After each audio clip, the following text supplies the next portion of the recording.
Hello, my name is Carmen Bellows, co-founder of The Great Lesser Known, a website that illuminates lesser-known artists in Middle Tennessee. Today I have the great pleasure of speaking with Lee Adams, metal artist. Hi, Lee. Hello. Thank you so much for taking the time to speak with me today. I'm honored to have you here and honored to be here, yes. Thank you. So tell me, how did you end up here in Middle Tennessee? I ended up in Middle Tennessee because I think at a certain point in your life, you start feeling the wet cement setting up around your ankles, and you realize you only have a finite amount of time to make a jump, and it might be your last one. With two 13-year-old twins, we wanted to be near family, but also living in Austin. Austin was kind of becoming much more like the Gobi Desert, running out of water, lakes are drying up, and I missed green. And there's ample green here in Tennessee, but the thing I didn't realize moving here was that I would love the people so much. And, you know, that's just a bonus. The authenticity of people here confirms every day why I'm here and makes me grateful. Well, we're grateful you're here too. How did you become interested in metal art? That's a very unique art. Well, that goes back probably to the 80s.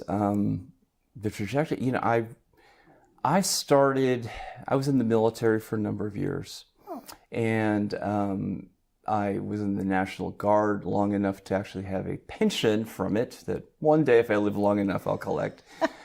But during my time in the military, I had an opportunity to see people at their best and people at their worst, and kind of the whole spectrum of humanity. But interesting from like a inanimate object standpoint, tanks, things made of metal that would be blown up and shattered. And, you know, sometimes people who are blown up and shattered, and sometimes people who were shattered emotionally in such a way that no one could see how they were broken. The perfection of being a soldier when you're trained, juxtaposed with how people come out, made me start thinking about the idealism that we put into, our society puts into, what we are supposed to be, the image we put forward. And, you know, people don't want to see the ugliness or the missing symmetry in people because it makes them feel guilty often enough. But I leaned into that. Like friends who are social workers are always like, lean into the pain of being there. And so the best thing I could do as a friend was be there and talk and listen. And the metal and the pieces of, there's one old World War II vet who went to Normandy and actually saw the tank that he was in for the first time in like 60 years. Mm. And I just saw that video, and it just affected me to my core that this inanimate, weathered piece of junk was, you know, it was like a brand new Ferrari to him because this was his story. So I came to look at metal, shattered, whole, rusty, muddy. Everything has a story in it. And strangely became that guy that it got around that I was that guy that liked that kind of metal. And then I had people who started giving me those pieces of metal, and I didn't necessarily know what to do with them, but it was almost like they were entrusting it to me. I had a friend who was at ground zero when the Twin Towers fell, and one of his friends who didn't make it, they found him with a valve handle from one of the stairwells in the North Tower. And he had that, and to him, it embodied everything his dead friend was. But he didn't know what to do with it. And he's like, Lee, I feel like I'm disrespecting this thing. Can you do something with it? Can you, he's like, I'm not telling you to put it in a shrine, but can you blow some life into it some way, doing that thing you do? And I looked at that thing for a long time because it's daunting, because you feel a sense of responsibility. But I made, it's almost like I have this family of pieces, and they're all children to me. There's a great comedian called Mitch Hedberg, who's not around anymore, and he had a particular style, and he had good jokes and bad jokes. But he would put his bad jokes out there just as much as he would put his good jokes out there, because he's like, every joke is a part of my family, and some of them bomb. But you know what? He said, eventually I find the right pieces of jokes and put it together, and it's a good routine.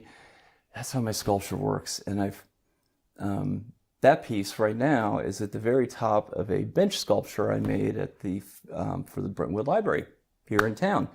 And the really interesting thing about it that he picked up on, he was like, I really like how the valve says open as you twist with an arrow, and the arrow points to the entrance of the library. Oh. But nobody, when that dedication occurred, I really didn't think very much of how resounding that would be.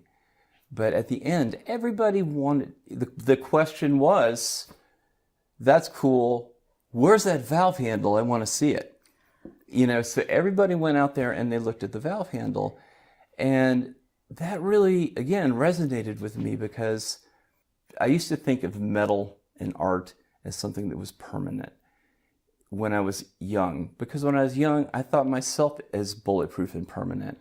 Sure. As you get older, you realize so much of life is about impermanence. And so when I saw somebody looking at this collage of parts I put together and finding a completely different meaning in it, I was like, that's the permanence. It's not the metal.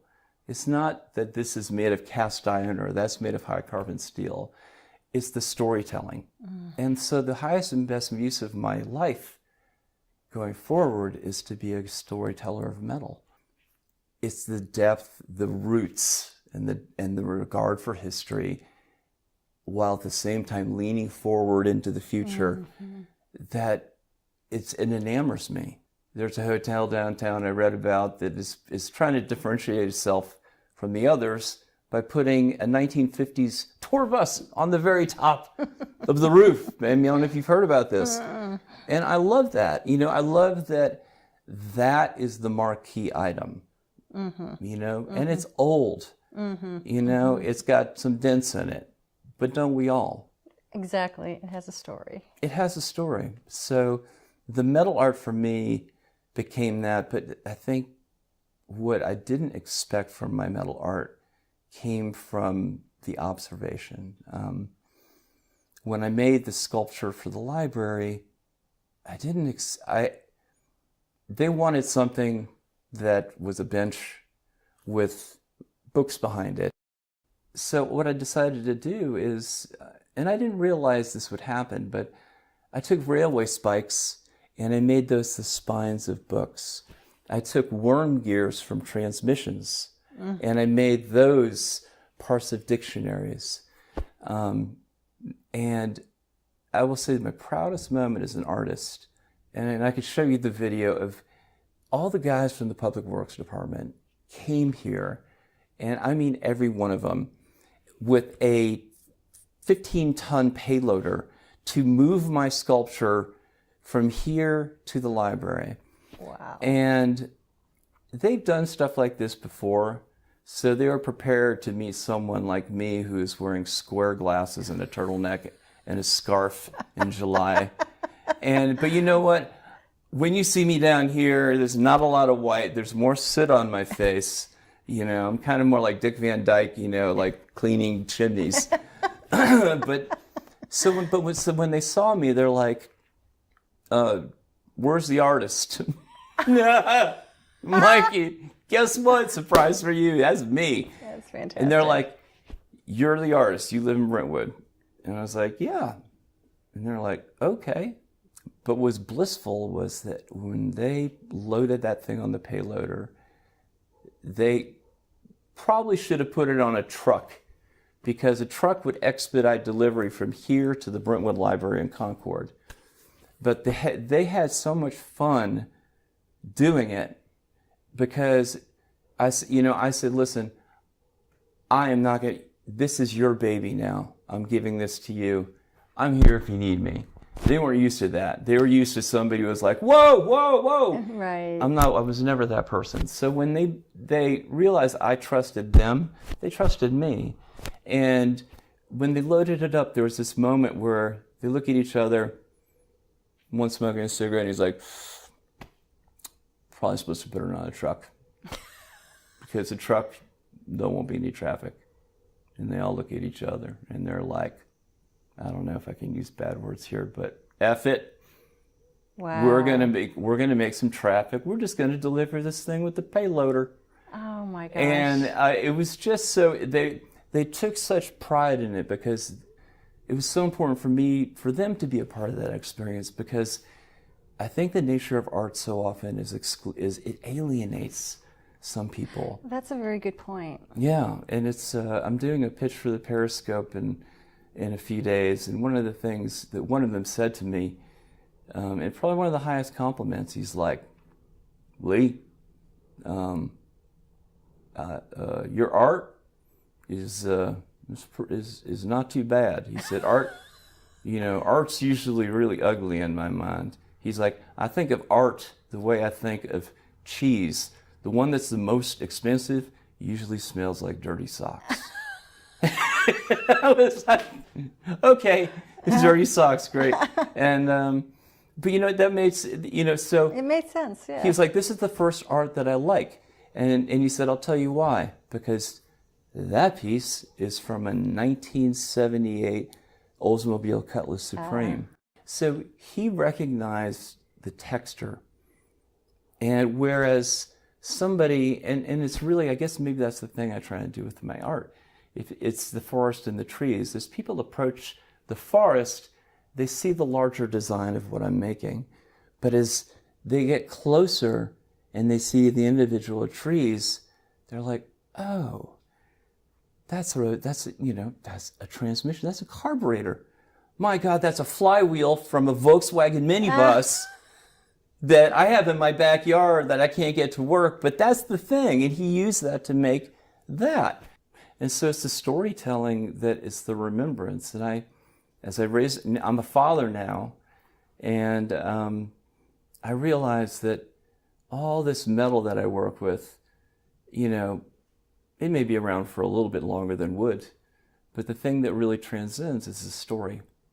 And Nashville is a place of the story, and it's which is why I feel at home, and really kind of like deeply happy and motivated for the first time, because there's love for this. Mm-hmm.